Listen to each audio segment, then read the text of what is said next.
Hello and welcome to the third in my Masterclass series of videos on Surface Builder. In this video we're going to look at some more advanced features, and we're going to also look at some new features that were added in 1.02. So I want to start with a new button feature that was added to 1.02, which is the new MIDI LFO function, which can be attached to a button. And to demonstrate this new feature, I'm going to be using Sunriser Synth, as it's got an easy MIDI learn function, and it's been one of my favourite synths since the beginning of iOS music apps. It's a great synth. So as usual, we're going to start with a button object, and in the button properties we're going to pick the new MIDI LFO function. And then, as usual, once we've selected a function, we can click on the data button to configure it. Now the first thing to do is select a modulation type. In other words, sine, square, ramp up or ramp down. And in this case I'm just going to pick a simple sine, and then choose controller 7 to modulate something within Sunriser Synth. Now if we open up Sunriser and take a quick look at the interface, probably the obvious thing is to modulate the cutoff frequency, as the cutoff frequency is something that you're going to make, you're going to quickly hear. And in order to do that, we need to MIDI learn whatever is coming in off that button that we've just created within Surface Builder. Now the button in Surface Builder currently is disabled, and in order for it to generate any LFO, we first need to make sure that it's wired up and that Sunriser's taken its input from Surface Builder, and that the LFO button itself is enabled. Now as I'm pressing that button now, you can see it's not pressing because it's a single state button, so don't forget to set it to a dual state. When we press the button, we know at this point it's generating MIDI CC. And you can see that the frequency cutoff button is currently modulating like crazy. Now we can change the modulation quickly by pressing the learn button and then any other control within the interface. So we've quickly then changed that modulation, but we really want to be modulating the cutoff for this example. Now it's very easy to now come into the button by swiping down on that button, and we get the LFO properties, and we can change the LFO type to say square wave, and then we can adjust the limits, the minimum and maximum values, using these sliders at the bottom of the dialog. So let's give that a try with a ramp up, see what that sounds like.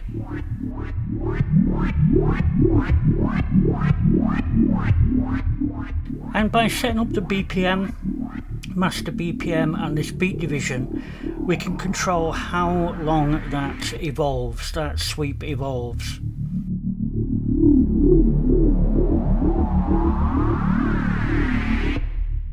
So since we're at 120 beats per minute in this dialog, and we've got a division of 16, it takes 16 beats to do a full cycle between those minimum and maximum values.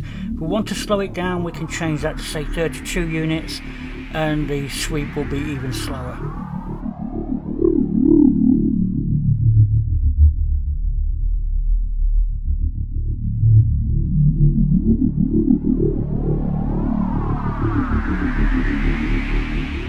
So in theory you could have a whole set of these buttons that control various parts of your synth, and be able to turn them on and off as required.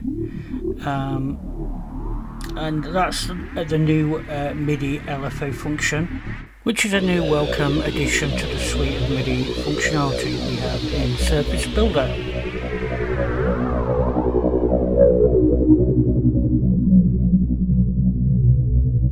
So the next thing I want to look at are the changes and improvements to the keyboard object. Now the keyboard object has had 2 or 3 really interesting changes, and it opens up the scope of what you can do from this keyboard. Now I'm going to use Animoog as a destination here, because Animoog is able to take aftertouch and I want to demonstrate that later. Now I'm going to add a keyboard object and resize it. This in the previous version was as big as the keyboard object would go. We had various sizes going right down to compact and small. This was as big as we could get previously. We can now have this long keys version of the keyboard, and this is really useful for using in aftertouch mode. Now normally we would just configure the channel and port in the object properties, and that would be enough to get the output into a destination synth, in this case Animoog. But Animoog is quite a beast. It allows us to send aftertouch, and currently in this mode the keyboard object is not sending aftertouch, and we can see that if we try using the Animoog's keyboard itself. And what you'll see here is if I touch this these keys in Animoog, the higher up those keys I go, the higher the velocity that is registered in the polyphonic aftertouch. But as you can see, using the keyboard object, it is not outputting this kind of aftertouch. In 1.02 there is now a solution. So we now have an alternative configuration for the keyboard which allows us to do a lot more things. In particular, we can add as many ports as we want as outputs in this dialog. We can also alter the keyboard velocity, the center and range, but most of all we've got the polyphonic aftertouch which we can enable in the bottom of this dialog. Now this keyboard has always been able to send velocity, so the higher up the keyboard you go, the lower the velocity, the further down the keys you go, the higher the velocity, and it's no different now. And it's a similar thing with the aftertouch.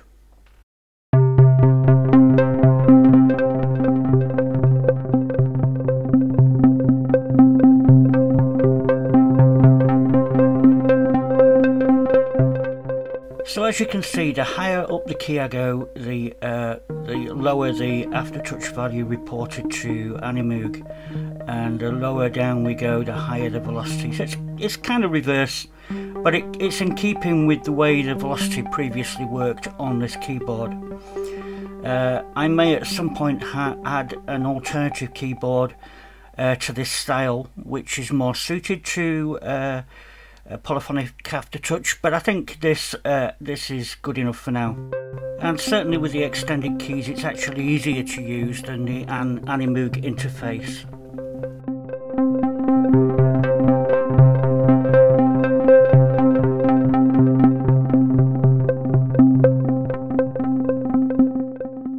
Now the next thing I want to look at are some enhancements to audio clips.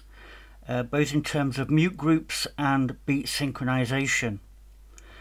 And what I've done here, I've loaded this drum beats surface which comes with Surface Builder. Now if we flip back into edit mode and look at the properties of these buttons, you'll see that not only are they single state, they're also all one shots. But these two green ones in the top right corner are a little bit special, and that's because they belong to the same mute group, whereas other buttons in this array do not belong a mute group. It just says NA next to them. Now this is really useful, having two items like that in a mute group. If we were to play any of the other items, they play continuously and they do not cut each other off. Whereas the items in the mute group, in other words the high and the open and closed hats, they will cut each other off, just like you want or you expect to see when playing drums. Now one of the great things about one-shots is that I can have as many of these going as I want to play at the same time, and it will play as fast as I can hit that bass drum button. So right now that clip is not synchronized to the host transport at all. If we were to enable a metronome, say at something a little bit slower, 80 beats per minute, and we start the host transport so we can hear the metronome, and I repeatedly tap the bass drum button, you'll see that there's no synchronization to the host tempo at all. Now if you've been following this series of videos, you'll probably know that when not in edit mode, if we swipe down on any of these objects, we get the object properties. In this case, the audio properties. And we can change various aspects of playback, including the volume and pan. But at the bottom of this dialog now, we have a sync button. And what that does is, when enabled, it will sync playback to the next beat. So if I start the host tempo, we can hear this, and then obviously when I time it right and press the bass button, you'll hear it doesn't play immediately, it waits for the next beat and then plays.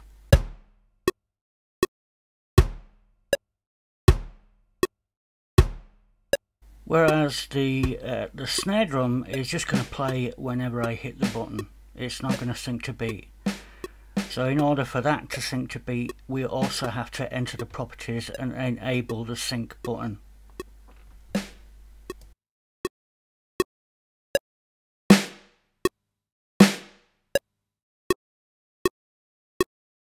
So as you've seen from that example, every clip can have its own sync setting, and in many cases that's exactly what you want.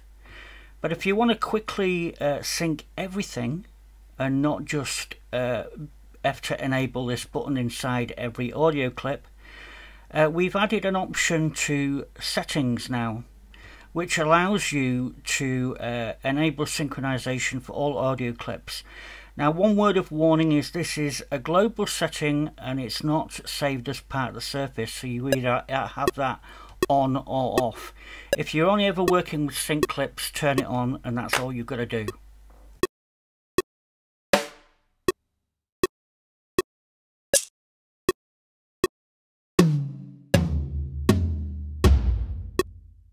Now, in the previous video we talked about queuing clips, and if you remember, I showed you the new queued function, which we can select from the button functions menu. Now the green items on here are queued audio, and you'll notice here that when I queue up multiple bits of audio, the ones that are waiting now have a little clock in the top left corner, and as this first clip comes to an end, the second clip will automatically start to play. If I was to stop a clip, then that would free up the ability for the next queue clip to play, and I am free to unqueue or tap a button to stop at any time.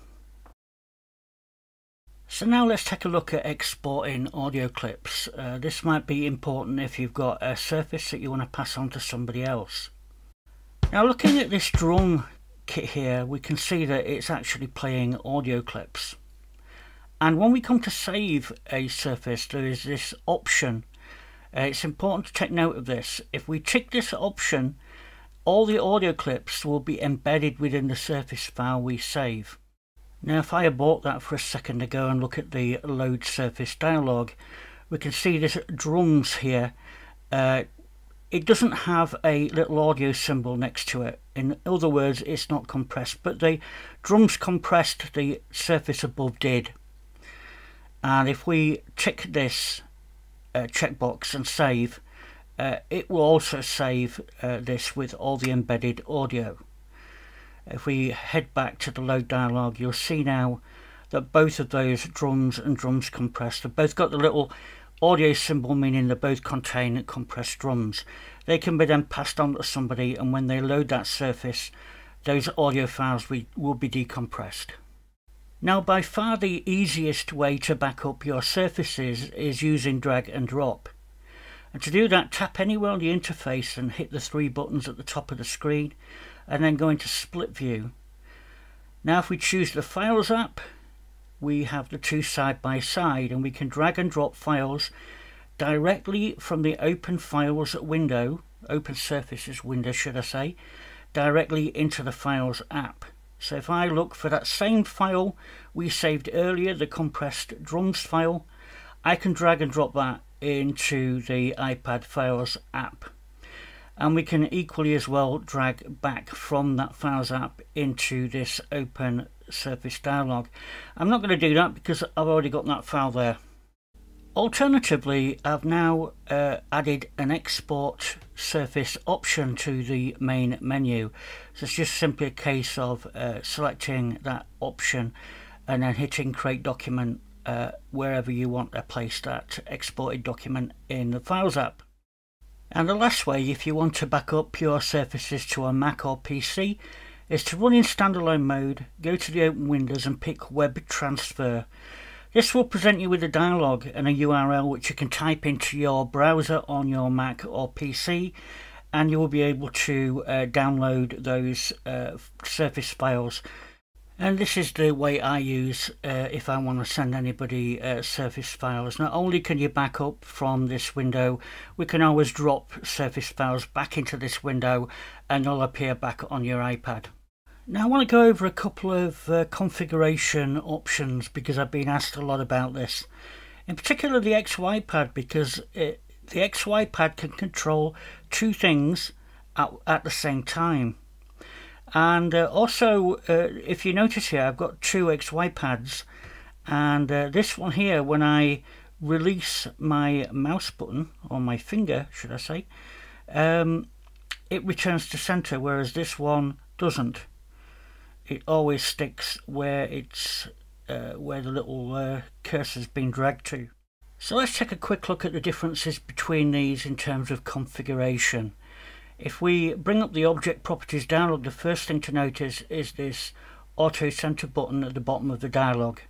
If we disable this button for the first XY pad, you'll see that now that the values stick and it doesn't return to center. Now that first XY pad is set up to control pan and volume, and how we do this is we use the state button. It's similar to a button.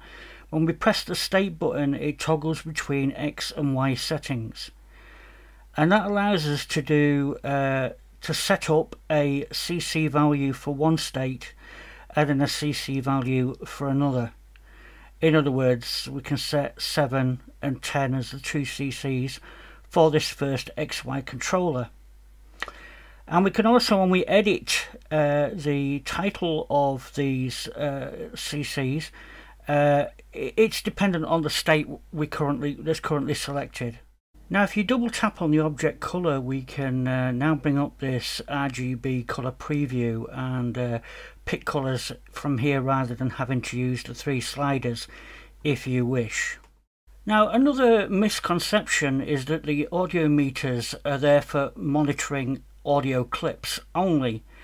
Now you can see here we have a copy of AUM and we have a copy of Surface Builder installed as an effect plugin. Now when I play back the host transport, you'll hear the audio file play and you'll see that the meters are responding to that audio that is actually passing through Surface Builder. Now it's also true that when we start playing back a local clip, the meters will also register, because again the meters by default are actually monitoring anything passing through Surface Builder, including its own clip playback, so be aware of that. Now if you want to monitor a specific clip, you have to go into the audio properties and explicitly change it from master to clip volume and then actually pick the clip. And if we specify an exact clip, then any play-through volume will not be monitored. So as you can hear now, I'm playing back the global audio clip and the meters are not responding. Whereas if I now play back that local clip, you'll see that the meters are explicitly responding to that clip we selected. So I think this is just something that people have seen me do and assume that it won't monitor pass-through audio, and it will. Now the final question I want to go over today is, how the hell do we communicate with a Mac? How do we get our iPad to control our Mac? And you can do that using network sessions, and here I have a copy of GarageBand. I'm simply going to open GarageBand up with a single track, a MIDI track, which already has an instrument assigned to that track. Now the next thing that I need you to do is do a search on your Mac for a program called Audio MIDI Setup. Now depending on the copy of Mac OS, it might look slightly different when we open this app up. But this is the main interface. Now we don't want this particular part of the interface, so go to the Windows menu and select Show MIDI Studio. This is the interface where we create all the Bluetooth and network mappings. Now if I click on these two right facing chevrons, I can click Configure Devices and then pick Open MIDI Network Setup. Now you'll notice in my case, in this upper left window, we already have a session created and selected. So what I'm going to do is untick that session and delete it. So this should simulate you coming in for the first time. So I hit the little plus button to create a new session. And then if I go to my iPad and open up Surface Builder, you should see your iPad appear in this box below, as you can see down here. Now when I select the iPad in that box, you'll notice the connect button is still it's still grayed out, and that's simply because the session currently isn't active. So we need to click and tick this little tick box in front of the session. We can now select the iPad and click connect, and it will now appear in this box on the right hand side.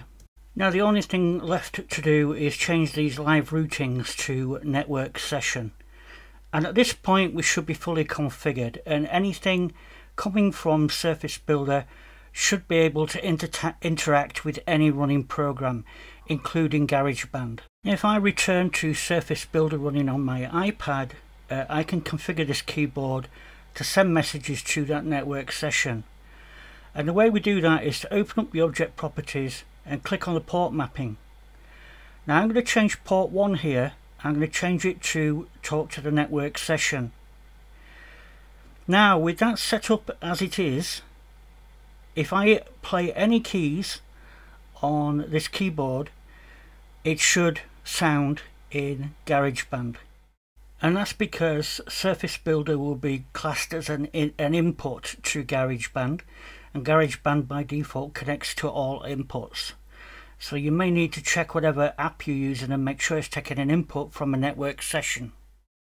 Now if you play around in that